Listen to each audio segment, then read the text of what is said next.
हे बच्चा, good morning. कैसे हो आप लोग? आई होप आपकी पढ़ाई अच्छी चल रही होगी। हम लोग एक नया चैप्टर स्टार्ट करेंगे, दैट इज सिविक्स का chapter 4, working of institution. Chapter 4, working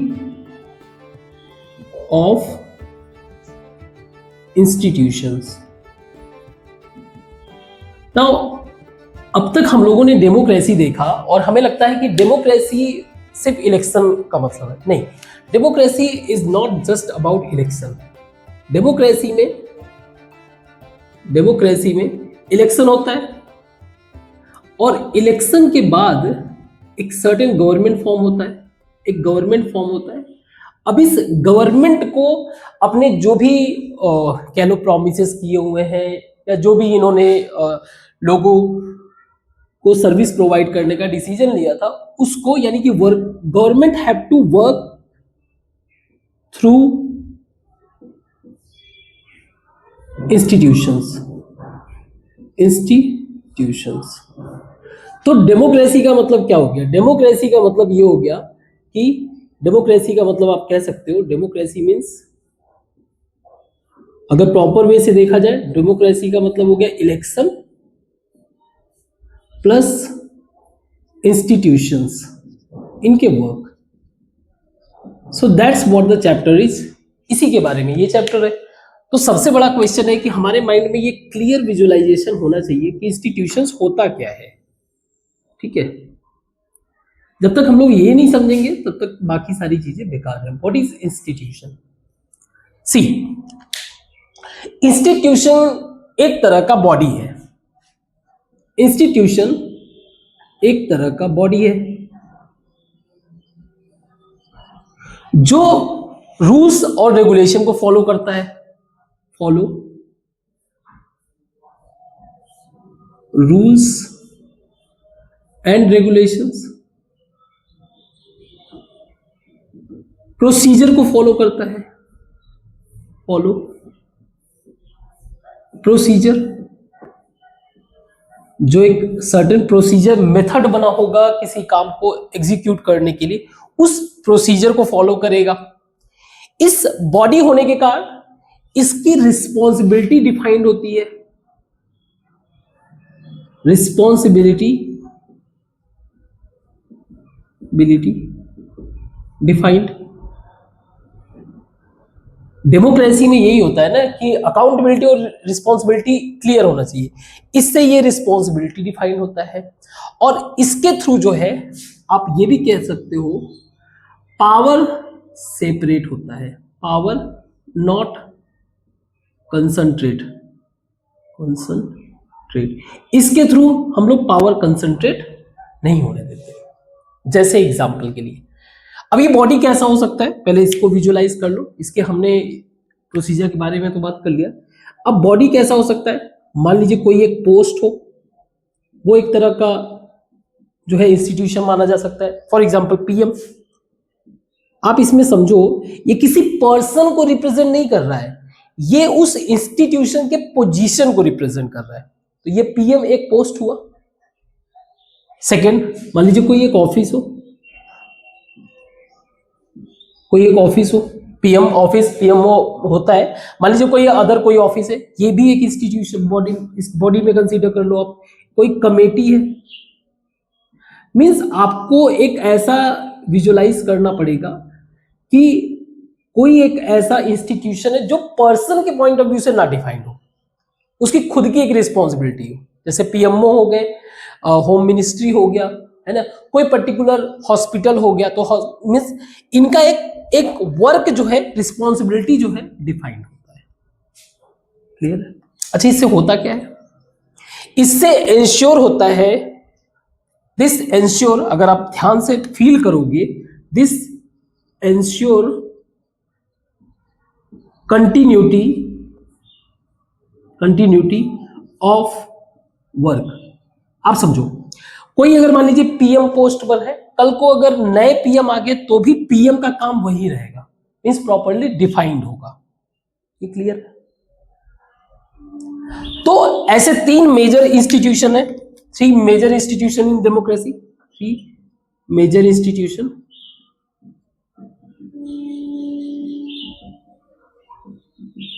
institutions in democracy. Number one, legislative.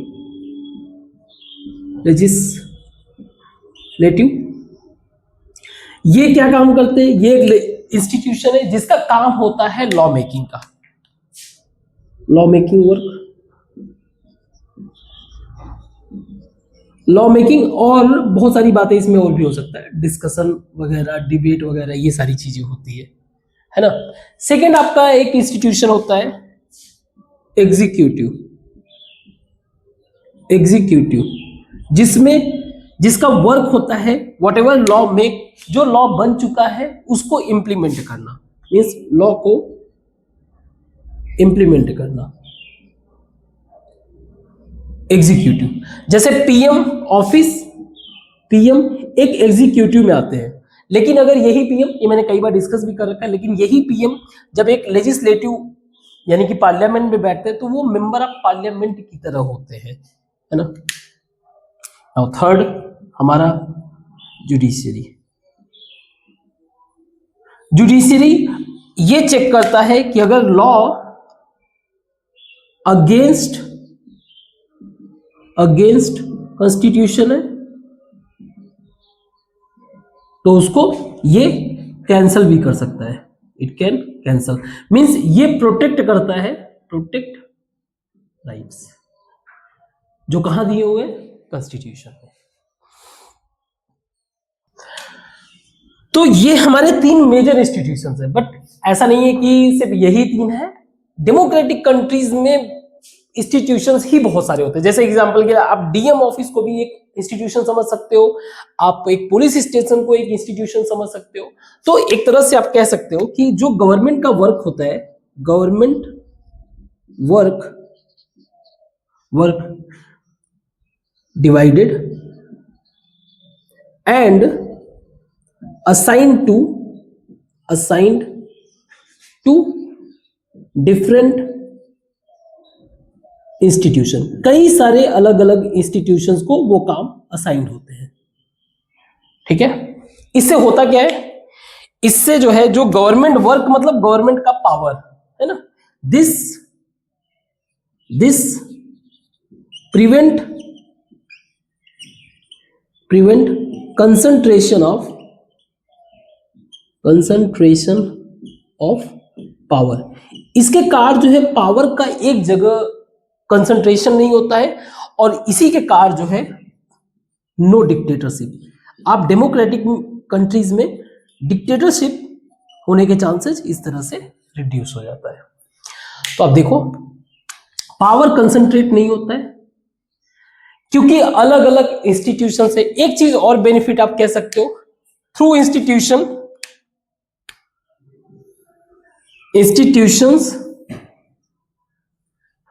institution helps to get multiple point of view। आप एक बात तो क्लियर कर लो, इंस्टीट्यूशन का मतलब कोई पर्सन नहीं, एक पोजीशन है। इसके थ्रू कई सारे मल्टीपल पॉइंट ऑफ व्यू मिल जाता है किसी भी एक मैटर को लेकर। दैट इज द रीजन वो कोई भी मैटर, आप डिसीजन लेने में तो थोड़ा हो सकता है डिले हो सकता है, टाइम लगता है कोई एक पर्टिकुलर प्रॉब्लम को सॉल्व करने के लिए, लेकिन उसमें अलग अलग व्यू मिलने के कारण जो है वो डिसीजन ज्यादा बेहतर हो जाता है। तो आपको इंस्टीट्यूशन का मतलब समझ में आ गया होगा, आई होप।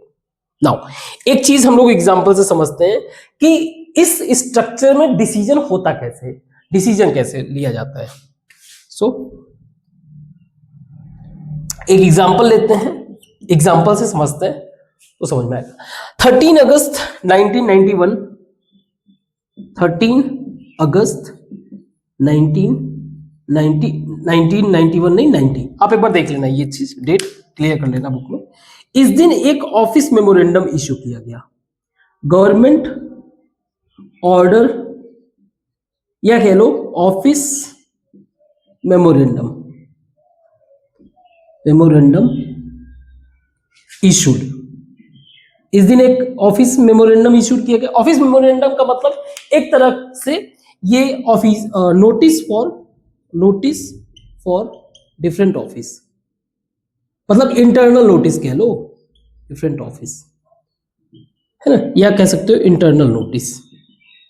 पब्लिक के लिए नहीं, गवर्नमेंट ऑफिसर्स के ऑफिस को फॉलो करने के लिए। इस मेमोरेंडम में ये लिखा था कि there will be 27% reservation in civil post and government services जो है 27% रिजर्वेशन दिया जाएगा सिविल पोस्ट और गवर्नमेंट सर्विसेज फॉर किसके लिए? For socio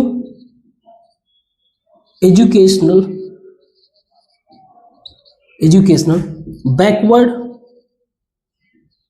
classes, that is SEBC, या इसको आप बोल सकते हो और जो आप अभी टाइम में समझते हो ओबीसी एक कैटेगरी होगा, क्लास होगा जिसको रिजर्वेशन दिया जाएगा। क्लियर है समझना? ओबीसी यहाँ पे कोई कास्ट की बात नहीं कर रहे। कहने का मतलब ये कि अगर आप एक ऐसे कम्युनिटी से बिलोंग करते हो जो socially and educationally point of view से वो बैकवर्ड है, तो उसको इस क्लास में डाल दिया जाएगा। ऐसे क्लास के लोगों को 27% रिजर्वेशन मिलेगा। Getting my point? इस मेमोरेंडम से पहले, इस ऑर्डर से पहले सिर्फ 2 ही लोगों को रिजर्वेशन मिला। Means earlier there were only 2 classes. Earlier पहले क्या था? ओनली 2 कैटेगरीज थे जिनको रिजर्वेशन मिलता था, जैसे that is SC and ST। SC schedule caste और शेड्यूल टाइप। शेड्यूल का मतलब एक लिस्ट होता है जिसमें कास्ट के नाम लिखे हुए हैं, शेड्यूल अगेन लिस्ट, ट्राइब जिसमें ट्राइब्स के नाम। वो तो ये लिस्ट कौन मेंटेन करता है? गवर्नमेंट मेंटेन करता है। ठीक है, जो आप SC ST का मीनिंग समझते हो उससे डिफरेंट है। तो पहले सिर्फ 2 ही था। नाउ थर्ड कैटेगरी एडेड, तीसरा कैटेगरी ऐड हो गया। इसके कारण क्या हुआ? इसके कारण जो है through out the country protest देखने को मिला। इसका आउटकम क्या हुआ? Protest through out the country, protest in support and, भाई जिसके लिए बेनिफिट था वो तो सपोर्ट में, वो तो खुश हो गया। तो सपोर्ट और अपोजिशन दोनों में गया। सपोर्ट और अपोजिशन, कुछ लोगों ने रैली निकाला सपोर्ट करने के लिए, तो कुछ लोगों ने प्रोटेस्ट किया अपोज करने के लिए, है ना। सपोर्ट और अपोज करने के लिए दोनों तरीके का नेचर देखा। फाइनली इस मैटर को अगेंस्ट, आई मीन इस मैटर के अगेंस्ट कोर्ट केस फाइल हुआ और गवर्नमेंट कोर्ट का कुछ वर्डिक्ट आया, जो हम लोग बाद में देखेंगे समझेंगे। कुछ वर्डिक्ट आया और फाइनली ये मैटर जो है रिजॉल्व हुआ। बट अगेन क्वेश्चन यहां पर ये है कि हु टुक दैट डिसीजन, किसने ये डिसीजन लिया? अभी भी डिसीजन की क्लैरिटी नहीं है ना, किसने ये डिसीजन लिया ये बताना मुश्किल है। तो उसी को हमें समझना है कि डिसीजन मेकिंग के प्रोसेस को समझना है। तो इसको मिटाते हैं, इस पर्टिकुलर मैटर को समझने के लिए इसके डिसीजन मेकिंग प्रोसेस को समझते हैं। तो हम लोगों ने जो भी एग्जांपल डिस्कस किया उसमें एक क्वेश्चन हमारे माइंड में यही था कि आखिर वो डिसीजन किसने लिया। तो इसमें यही हम लोग डिस्कस करेंगे, the decision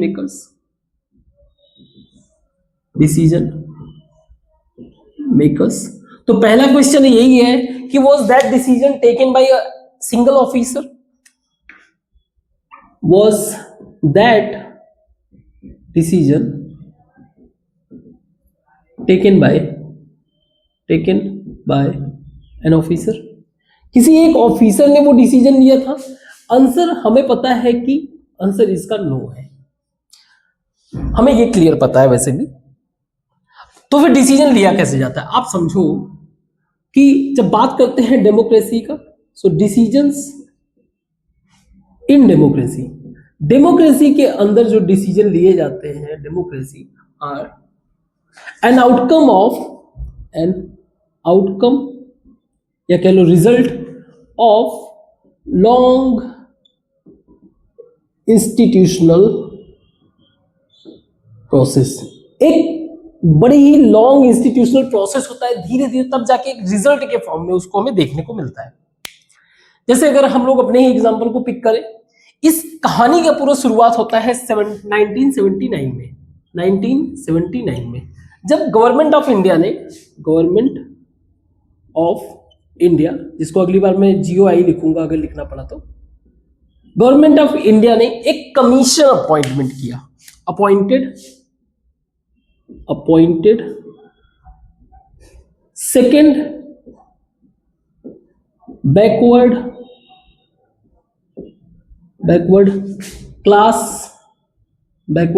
classes commission. Already एक कमीशन मतलब एक चीज फिगर आउट हो ही चुका था, SC ST वगैरह का तो कहानी चल ही रहा था। एक सेकेंड बैकवर्ड क्लास कमीशन बनाया गया। कौन अपॉइंट कर रहा है? गवर्नमेंट। इसके चेयरमैन जी का नाम था, इसके चेयरमैन जो थे वो थे बीपी मंडल जी।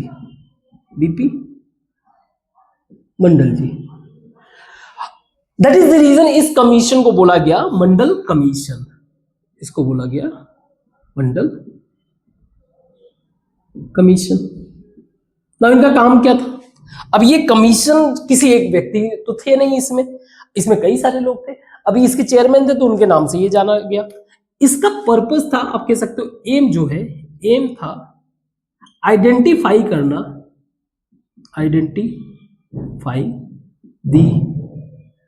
दी बैकवर्ड क्लास पीपल और एंड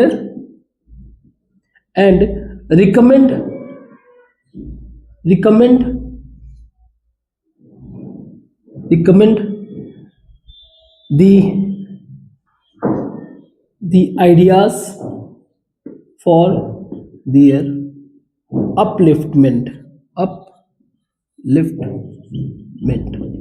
ना ये याद रखना, मैंने कई बार बोला है, गवर्नमेंट कोई भी कॉन्स्टिट्यूशन से हटके कोई काम नहीं करेगा। संविधान में ये लिखा हुआ है। बैकवर्ड कौन से? जो सामाजिक सोशली बैकवर्ड हो, सामाजिक रूप से जिनका तिरस्कार किया जाता है समाज में, और जो शैक्षिक रूप से एजुकेशनली बैकवर्ड हो। याद रखना, इकोनॉमिक बैकवर्ड की बात नहीं हो रहा है, सोशल एजुकेशनल। अगर मान लो कल को इकोनॉमिक बैकवर्ड की चीजों पे मैटर पे वर्क करना है, जैसे अभी EWS है, तो EWS वाला मैटर जो है संविधान में नहीं होगा, इसलिए संविधान में ही पहले बदलाव करके तब जाके, तो ऐसे होता है। तो संविधान में ये लिखा हुआ है, इसके मैटर पे इन्होंने ये काम किया। Getting my point? तो गवर्नमेंट ऐसे ही हवा में कुछ नहीं कर रहा है, उसको संविधान ही गाइड करता है। तो बात आता है फिर 17 में दिमाग में क्यों घुस गया, 1980 का। 1980 में ये कमीशन जो है अपना रिपोर्ट सबमिट करता है। कमीशन सबमिट इट्स रिपोर्ट, अपने रिपोर्ट को सबमिट करते हैं एंड रिकमेंड करते हैं 27% रिजर्वेशन। इन्होंने फिगर आउट कर लिया था क्लासेस आइडेंटिफाइड, बता दिया है कौन कौन से क्लास है। आइडेंटिफाइड करने के बाद इनके अपलिफ्टमेंट के लिए आप जो है 27% रिजर्वेशन दे दो। क्लियर? सी, डेमोक्रेसी का मतलब ये हर सोसाइटी का, जो हर सेक्शन ऑफ सोसाइटी का प्रॉपर रिप्रेजेंटेशन अगर नहीं होगा तो आज नहीं तो कल आपका डेमोक्रेसी डिस्टर्ब होगा ही, गवर्नमेंट डिस्टर्ब होगा। तो उसी चीज को बैलेंस, और ये हमेशा आप देखते रहना, आप जैसे जैसे बड़े भी होगे देखोगे एक सर्टेन पीरियड ऑफ टाइम एक सेक्शन ऑफ सोसाइटी फील करेगा कि वो बैकवर्ड है, तो वो प्रोटेस्ट करना शुरू करेगा। अब ऐसे मल्टीपल प्रोटेस्ट आपको सोसाइटी में देखने को मिलता रहता है, और ये डेमोक्रेसी में कॉमन बात है। तो 1980 में जो इन्होंने अपना कमीशन रिपोर्ट दिया, लेकिन उस टाइम के गवर्नमेंट ने इसको इंप्लीमेंट नहीं किया। At that time government not implement इस टाइम पे नहीं किया। कहानी पहुंच जाता है कट टू दिस 1989। एक नया गवर्नमेंट फॉर्म करता है, एक पॉलिटिकल पार्टी जिन्होंने अपने इलेक्शन मैनिफेस्टो में ये बोला कि आफ्टर गवर्नमेंट फॉर्मेशन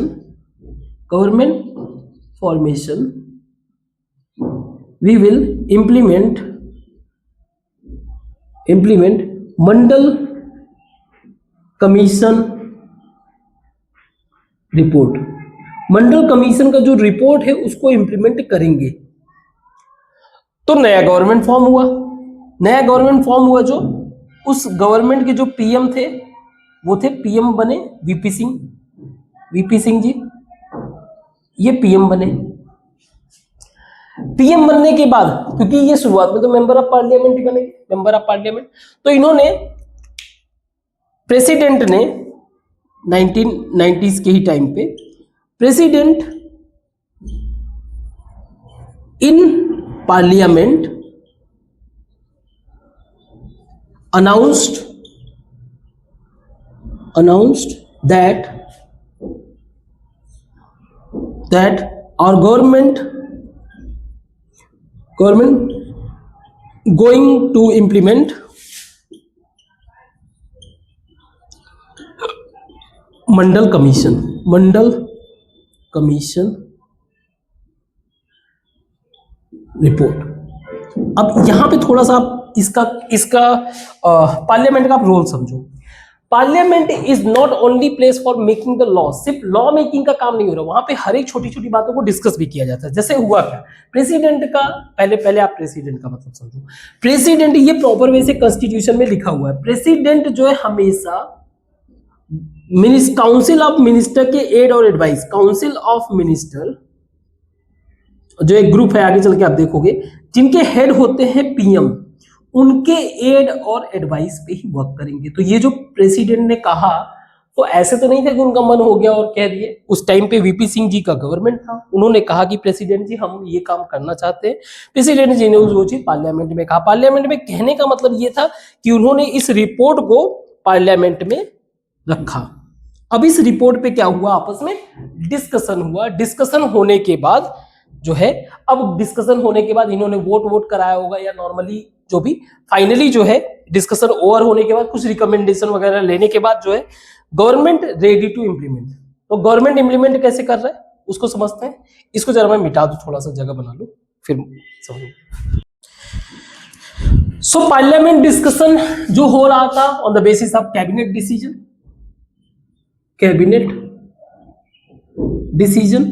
अब कैबिनेट क्या होता है ये क्लियर समझो आप। कैबिनेट बेसिकली पीएम और सीनियर मिनिस्टर्स का ग्रुप होता है, छोटा सा, और भी मिनिस्टर अगर इसमें इंक्लूड कर दो तो वो काउंसिल ऑफ मिनिस्टर हो जाता है। तो इन्होंने डिसाइड किया और प्रॉपर वे से पार्लियामेंट में इन पार्लियामेंट पीएम ने इस पे अनाउंसमेंट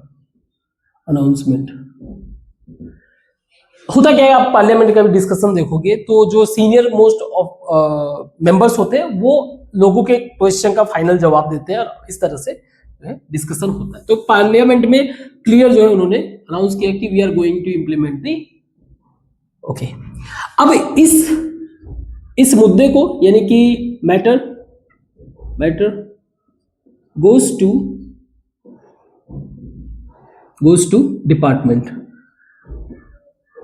डिपार्टमेंट, क्योंकि ये मैटर जिससे रिलेटेड रहता है उसी डिपार्टमेंट में जाएगा। तो ये मैटर था अपॉइंटमेंट वगैरह, जॉब वगैरह, तो ये department of personal and training. यहां पे एक प्रॉपर ड्राफ्ट प्रिपेयर किया गया, इस ड्राफ्ट को अप्रूव किया मिनिस्टर्स ने, अप्रूव बाय जो इससे रिलेटेड मिनिस्टर होंगे उन्होंने अप्रूव किया, एंड साइंड बाय ऑफिसर्स का मतलब वहां के जो भी सेक्रेटरी होंगे उन्होंने इसको साइन किया। अगर आप इसको पूरा देखो क्लियर कट, तो कहीं से भी इसमें कोई एक इंडिविजुअल व्यक्ति ने डिसीजन लिया ही नहीं। ये एक सिस्टमैटिक फ्लो ऑफ आप कह सकते हो मैटर था जो एक डिसीजन के फॉर्मेट में दिखता है। ठीक, गुड। नाउ इसके बाद क्या हुआ, इसके बाद की कहानी वही था। 13 अगस्त 1990 को ऑफिस मेमोरेंडम इशूड। इसके बाद ही ऑफिस मेमोरेंडम इशू हुआ। अब यहां से शुरू होता है पब्लिक। अब ये मैटर पब्लिक में चला गया, यहां पे तो ऑफिस के लिए, लेकिन अब धीरे धीरे ये पब्लिक इंप्लीमेंटेशन में दिखेगा। तो फिर स्टार्ट होता है प्रोटेस्ट, यहां से स्टार्ट होता है फिर protest, that is public protest. आप डेमोक्रेसी में पब्लिक प्रोटेस्ट एक बहुत ही कॉमन चीज है ना। तो पहले सपोर्टर को समझ लेते हैं। सपोर्टर क्या करते थे? सपोर्टर्स का व्यू था, सपोर्टर्स व्यू, उनका मानना था कि सोसाइटी में there is inequality, there is caste inequality, equality in society. Society के अंदर क्लास इनइक्वालिटी है, कास्ट इनइक्वालिटी है, इसको कम करना पड़ेगा। और इनको जो है there have to be social justice, जो हमें ऐसे लोगों को प्रोवाइड करना पड़ेगा। इसके लिए ये प्रोटेस्ट कर रहे थे। सपोर्टर्स का व्यू था। अपोनेंट का क्या व्यू था? अपोजिशन कर लेते हैं। अपोजिशंस व्यू क्या था? इनका ये कहना था कि इस तरह के एक्टिविटी से कास्ट का जो फीलिंग है, कास्ट फीलिंग लोगों के अंदर वो इंटेंस हो जाए और ज्यादा बढ़ जाएगा, है ना। जो कास्ट इनइक्वालिटी वो और भी ज्यादा, इंटेंसिटी और भी ज्यादा बढ़ेगा। इक्वल अपॉर्चुनिटी पे हार्म करेगा, हार्म ऑन इक्वल अपॉर्चुनिटी, मतलब लोगों को अपॉर्चुनिटी इक्वल नहीं मिल रहा ना। आपको रिजर्वेशन का मतलब ये हो गया आपको ज्यादा बेनिफिट हो रहा है। और एक और चीज आप कह सकते हो, इट डिस्टर्ब मेरिट सिस्टम। ये मेरिट सिस्टम पे भी डिस्टर्ब करेगा, मेरिट सिस्टम। सो इन सब व्यू के अंतर्गत फाइनली जो है कुछ इंडिविजुअल और सोशल ग्रुप्स ने finally some individual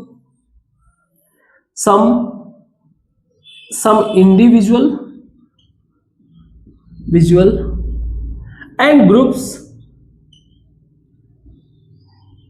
filed court case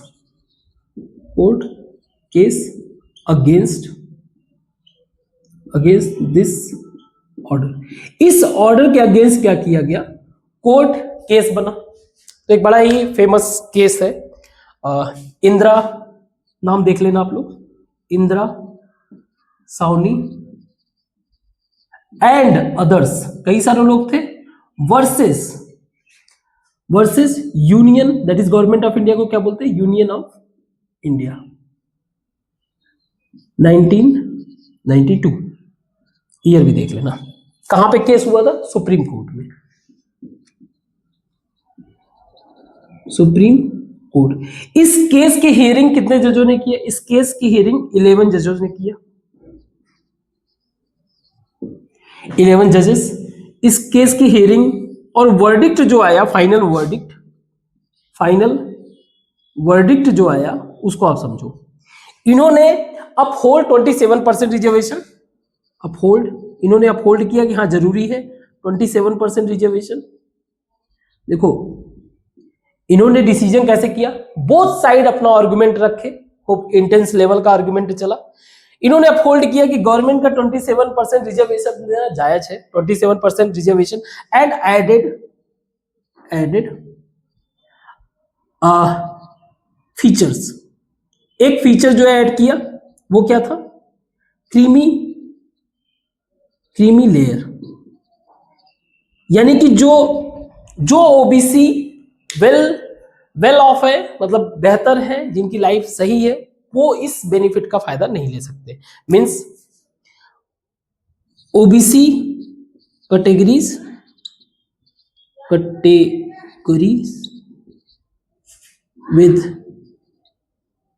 with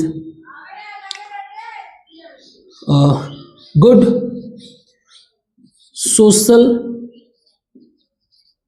educational condition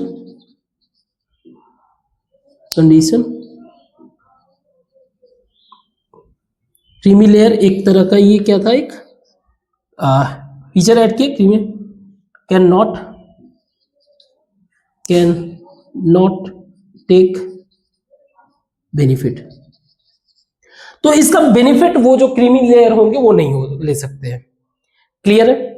हाँ, इसके लिए फिर बाद में गवर्नमेंट कंडीशंस वगैरह बनाएगा कि कितना लाख जो है इनका इनकम है, ये सारी चीजें पैरामीटर वो अलग बात है, बट एक क्रीमी लेयर ये ऐड किया। Getting my point? तो अब जो है गवर्नमेंट ने एक नया मेमोरेंडम इशू किया। Now government issued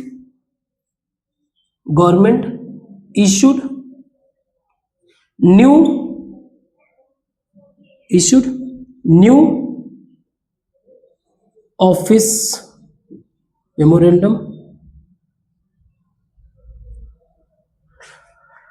with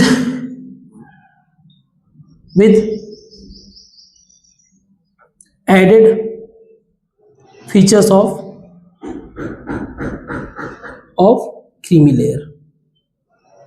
creamy layer वाले फीचर्स को ऐड करके एक नया ऑफिस मेमोरेंडम इश्यू किया।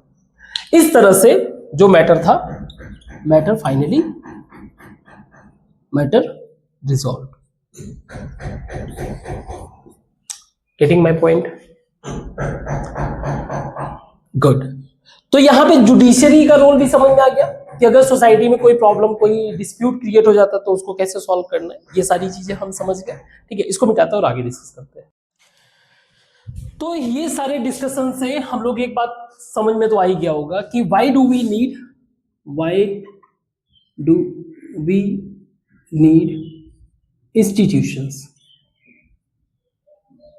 तो सिंपल सा है कि जो गवर्नमेंट वर्क है बहुत ही ज्यादा कॉम्प्लेक्स है। गवर्नमेंट वर्क क्या है? गवर्नमेंट वर्क बहुत ही ज्यादा कॉम्प्लेक्स है। Complex in the sense of government को सिक्योरिटी इंश्योर करना है, security, health education service provide करना है, हेल्थ एजुकेशन सर्विस प्रोवाइड करना है, डेवलपमेंटल वर्क करना है, डेवलपमेंटल वर्क एंड मेनी बहुत सारी चीजें, जस्टिस करना है, लोगों के साथ न्याय करना है, ऐसे बहुत सारी। अगर किसी एक पर्सन के पास रहेगा तो अकाउंटेबिलिटी का प्रॉब्लम होगा। अब अलग अलग इंस्टीट्यूशन है तो उनकी अपनी रिस्पॉन्सिबिलिटी क्लियर है ना, क्लियर रिस्पॉन्सिबिलिटी है। हमने देखा भी प्रोसेस को होते हुए, जैसे सिक्योरिटी, मान लीजिए होम मिनिस्ट्री का ये टेक केयर करना है कि कैसे हमारा इंटरनल मैटर जो है पूरी तरीके से सिक्योर होगा, या फिर अगर मान लीजिए एक्सटर्नल वॉर वगैरह वाला मैटर तो डिफेंस मिनिस्ट्री है, हेल्थ मिनिस्ट्री है। तो अलग अलग इंस्टीट्यूशन बना के उनकी रिस्पॉन्सिबिलिटी क्लियर कर दिया गया। नाउ सेकेंड चीज ये है, डू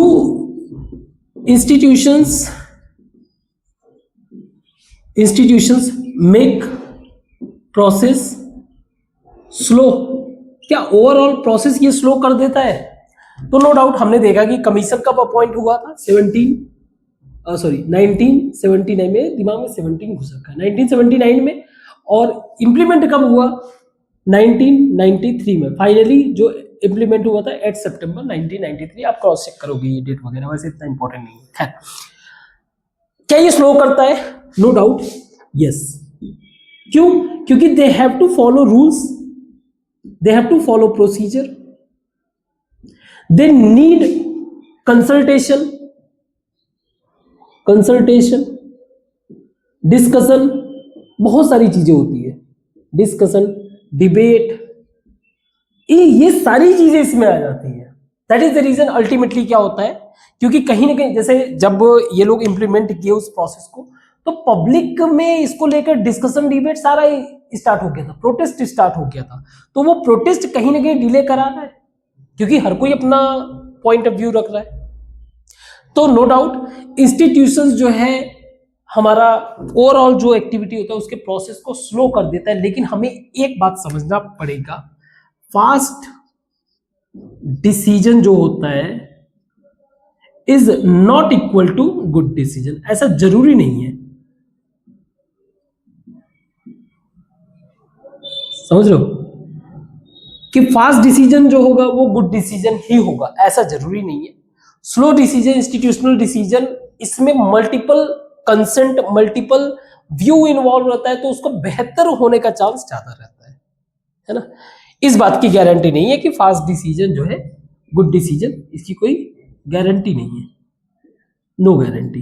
वैसे नॉट इक्वल नहीं लिखना चाहिए, फास्ट डिसीजन, इस बात की कोई गारंटी नहीं है। तो इंस्टीट्यूशंस का हमें रोल समझ में आ गया, इसकी सिग्निफिकेंस समझ में आ गया, और जो बेसिक डिफिनीशन था इंस्टीट्यूशंस का वो हमने पहले ही देख लिया है ना। नाउ अब जो तीन मेजर इंस्टीट्यूशंस हैं, थ्री मेजर इंस्टीट्यूशन हम लोगों ने डिस्कस किया था, उन्हीं में से सबसे पहला डिस्कस करते हैं पार्लियामेंट के बारे में, ठीक है। तो इसको मैं मिटाता हूं और पार्लियामेंट डिस्कशन शुरू करता हूं, उसके बाद देखते हैं और क्या करना। सो पार्लियामेंट इसको समझते हैं। डेमोक्रेसी में पीपल जो है डायरेक्टली रूल नहीं करते हैं। इन डेमोक्रेसी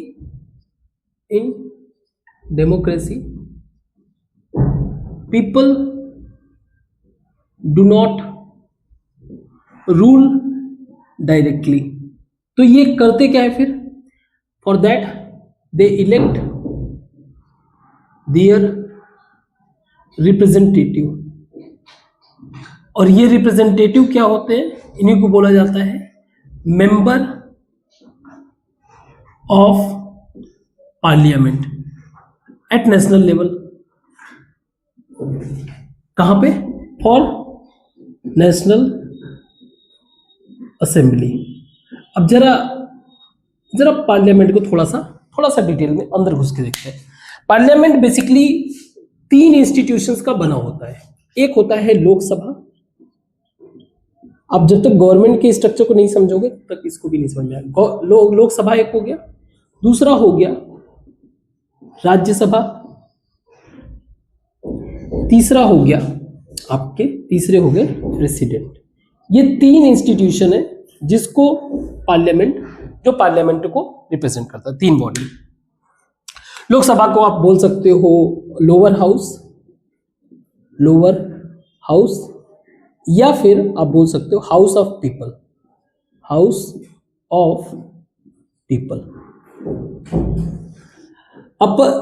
इसको बोल सकते हो अपर हाउस राज्यसभा को, या बोल सकते हो काउंसिल ऑफ स्टेट्स। बाकी ठीक है, प्रेसिडेंट। तो मेन कहानी यहां पे आता है। आप इस चीज को समझिए, इनका रोल क्या है और इनका रोल क्या है। हमारे through out the country election हुआ, ठीक है, through out the country election हुआ। लगभग टोटल सीट्स जो है वो है, एक सेकेंड, टोटल सीट्स जो है 552 है, और यहां पे 250। यहां पे आप अभी प्रेजेंट टाइम में 543, क्योंकि ये किसी ने छीन रखा है, बाद में छीन लेंगे, कोई नहीं, वापस ले लेंगे अपना, जिसके कारण ओवरऑल हमारा 543 इसमें। अब यहां पे लोग पब्लिक जो है यहां से चुन कर आते हैं सब, ठीक है। 553 MPs, member of parliament in Lok Sabha, ठीक है। राज्यसभा का कहानी समझो। हमारा कंट्री जो एक फेडरल स्ट्रक्चर है, ध्यान से समझना इस बात को, फेडरल स्ट्रक्चर है, ठीक है। तो जो सेंट्रल गवर्नमेंट है, सेंट्रल गवर्नमेंट, उनका एक वर्किंग स्फेयर है, वर्किंग स्फेयर, एक सर्टेन एरिया में एक रीजन, वर्किंग रीजन कह लो, सिंपल रखो, वर्किंग रीजन है जिसमें इनको काम करना है। ऐसे ही स्टेट गवर्नमेंट से, मान लीजिए हरियाणा, तो उनका भी क्या है, एक वर्किंग रीजन है, ये भी अलग है। अब सारे स्टेट अपने मेंबर को चुन के भेजते हैं, तो ये इनके मेंबर्स को कौन चूज कर रहा है? Elected by MLAs. जो एमएलएस, जो मेंबर ऑफ लेजिस्लेटिव असेंबली हैं, वो लोग अपने बंदे को चुन के भेज रहे हैं कि देखो, जब गवर्नमेंट, सेंट्रल गवर्नमेंट जब कोई काम कर रहा है तो उसमें कहीं मेरे वाले अधिकार में तो नहीं घुस रहा ना। ये क्या काम कर रहे हैं? पब्लिक वेलफेयर के लिए, क्योंकि इनको पब्लिक ने डायरेक्ट चूज किया हुआ है। ये इस बात को चेक कर रहे हैं कि ठीक है तुम पब्लिक वेलफेयर के लिए बेसिक आप करो, लेकिन ऐसा ना हो कि मेरा काम है वो उसको आप जो है क्रेडिट लेके चले जाओ। तो ये इंश्योर करता है। इनका कार्यकाल होता है 5 ईयर्स। 5 ईयर के बाद एक नया लोकसभा, न्यू लोकसभा फॉर्म होता है। न्यू लोकसभा यानी कि आफ्टर एवरी 5 ईयर ये डिसॉल्व हो जाता है।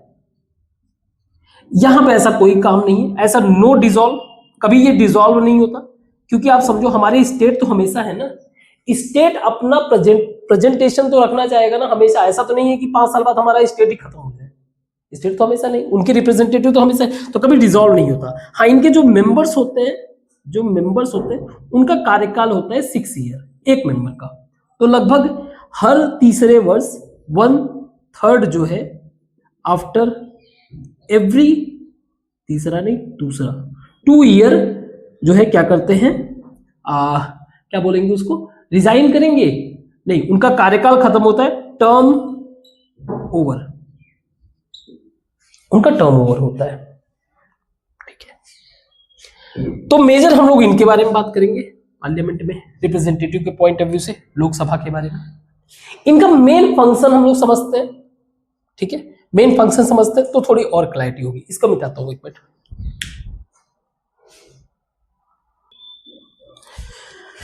तो पार्लियामेंट में क्या है, लोकसभा हम इसके फंक्शन को समझेंगे, ठीक है। राज्यसभा आपको कंटेक्स्ट समझ में आ गया होगा थोड़ा सा, और प्रेसिडेंट। नाउ पहले तो गवर्नमेंट बना लेना, उसके बाद डिस्कस करेंगे। तो गवर्नमेंट कैसे फॉर्म होगा, गवर्नमेंट का मतलब जिनके कोई भी पॉलिटिकल पार्टी जिनका 272 से ज्यादा सीट हो तो हो गया 272 या 2 अभी मान लीजिए 543, तो 272 आई थिंक हो जाएगा ना, हाँ 272 सीट से तो वो उनका गवर्नमेंट फॉर्म हो जाएगा लोकसभा के अंदर, राज्यसभा के अंदर नहीं, ठीक है। तो ये करते क्या है, पहला काम रहता है इनका लोकसभा के अंदर debate and discussion over public matter के इश्यू कर देते हैं।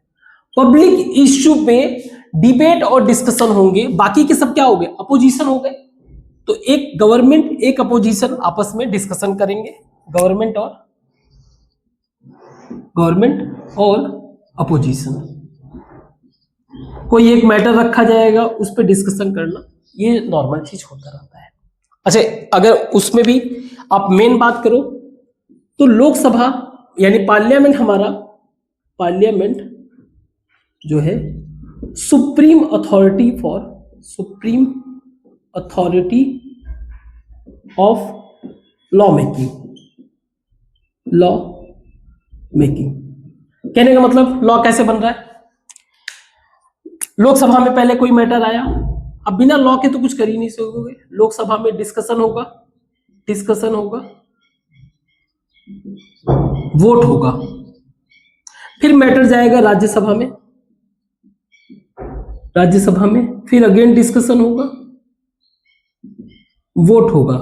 अगर यहां पे भी पास हुआ यानी कि मेजॉरिटी उस मैटर पे अगर वोट मिल गया तो यहां पे पास हो गया, यहां पे पास हो गया, फिर प्रेसिडेंट जी के पास जाएगा, वहां पे क्या होगा, साइन होगा। अब क्या बन गया, ये लॉ। अभी तक ये क्या था, जो मैटर था इसको बोलते हैं बिल गया लोकसभा में, डिस्कशन हुआ, कुछ मान लीजिए अपोजिशन कोई सलाह देंगे, उसमें थोड़ा सा बदलाव करेंगे, मान लीजिए जरूरत पड़ा, नहीं लगा तो उस मैटर को वो वहीं पे उसका एक रिबटल करेंगे, प्रॉपर आंसर देंगे क्यों नहीं कर सकते, फिर ऐसे ही राज्यसभा में प्रॉपर डिस्कशन होगा, फिर प्रेसिडेंट, और ये लॉ बन गया। लॉ बनने के बाद भाई डिपार्टमेंट इसका ड्राफ्ट प्रिपेयर करेगा, ड्राफ्ट प्रिपेयर करके लागू कर देगा, ये हो गया। हम पार्लियामेंट का काम बता रहे हैं, ठीक है। तीसरा, पार्लियामेंट कंट्रोल ओवर गवर्नमेंट के ऊपर कैसे कंट्रोल करेगा, गवर्नमेंट के ऊपर कंट्रोल ऐसे करेंगे, पहली बात तो डिबेट और डिस्कशन से तो होगा ही। मान लीजिए इफ गवर्नमेंट somehow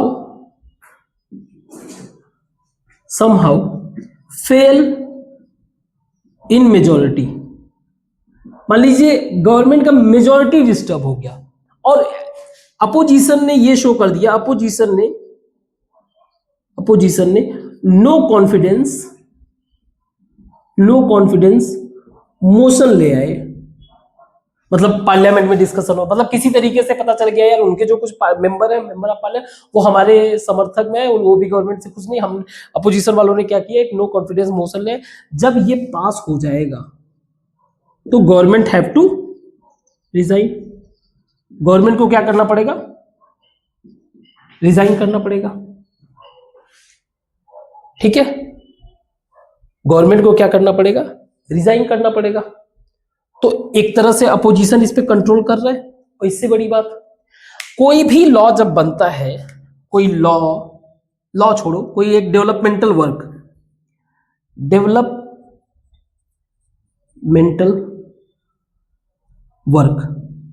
इसके लिए मनी चाहिए। मनी मिलेगा आफ्टर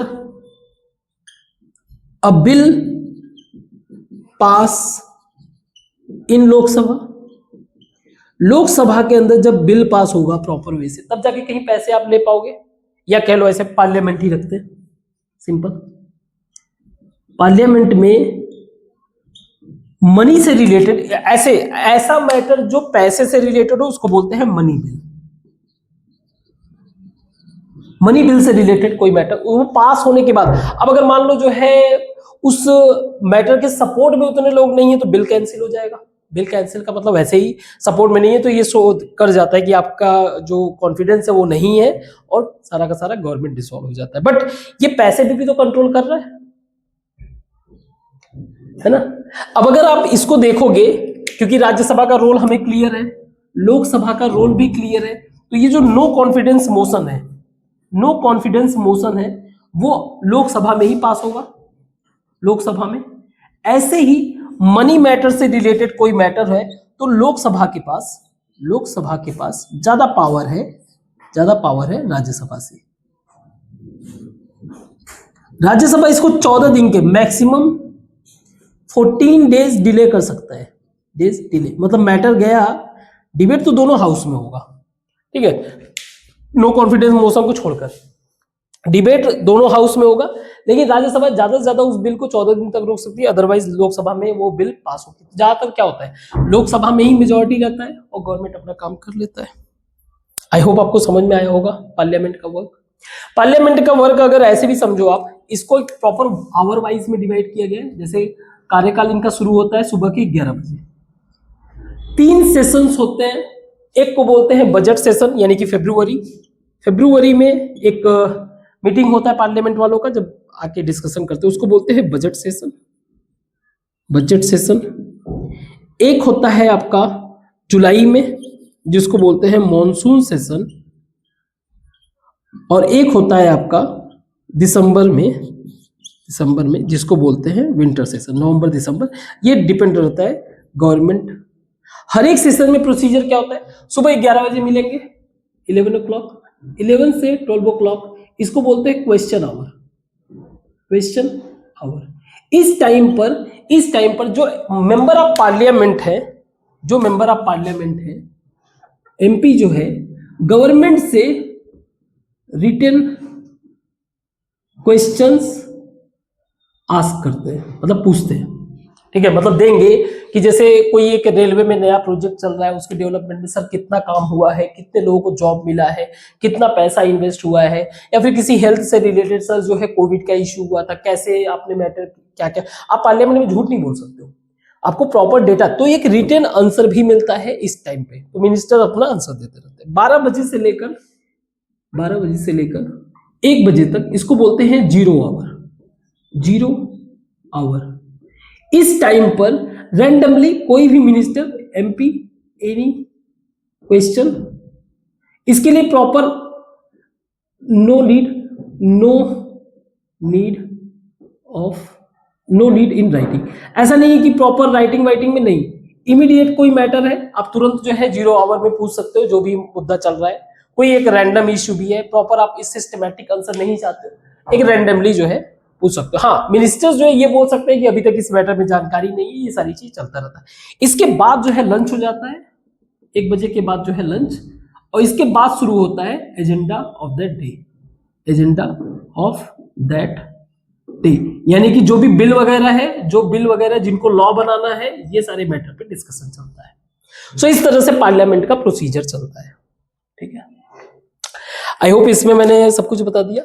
इन दोनों हाउस में लोकसभा ज्यादा पावरफुल है, लोकसभा ही गवर्नमेंट को डिसाइड करता है।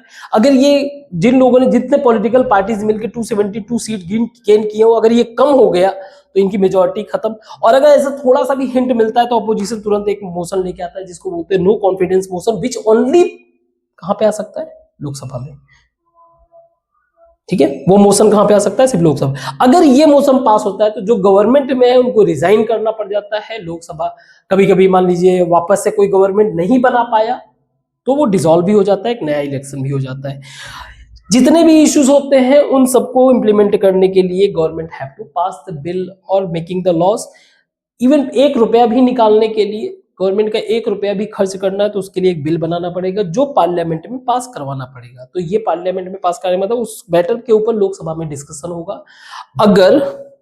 अगर वो लोकसभा में तो पास हो गया, अगर मान लो राज्यसभा वालों ने थोड़ा बहुत रोकने की भी कोशिश कर लिया, मुद्दा उनको मन हो गया कि नहीं इस पर हम डिस्कशन होने ही नहीं देंगे, कहने का मतलब कोई ऐसा सिचुएशन है जिसमें गवर्नमेंट का लोकसभा में तो मेजोरिटी है लेकिन उनका राज्यसभा में कोई मेजोरिटी नहीं, तो यहां पे ये रोक नहीं सकते, 14 डेज डिले कर सकते ताकि ये भी श्योर रहे गवर्नमेंट को डेवलपमेंट करना है through out the country. Rajya Sabha को तो बस ये चेक करना है ना कि उनका अधिकार तो बस नहीं वॉलेट हो रहा, तो कोई इनका रिलीवेंस है भी नहीं रोकने का। तो इस तरह से आज का इस डिस्कशन यहीं तक रखते हैं। आगे के जो 2 और इंस्टीट्यूशन है, एग्जीक्यूटिव और जुडिशरी, वो हम लोग आगे क्लासेस में करेंगे। तब तक के लिए थैंक यू, टेक केयर।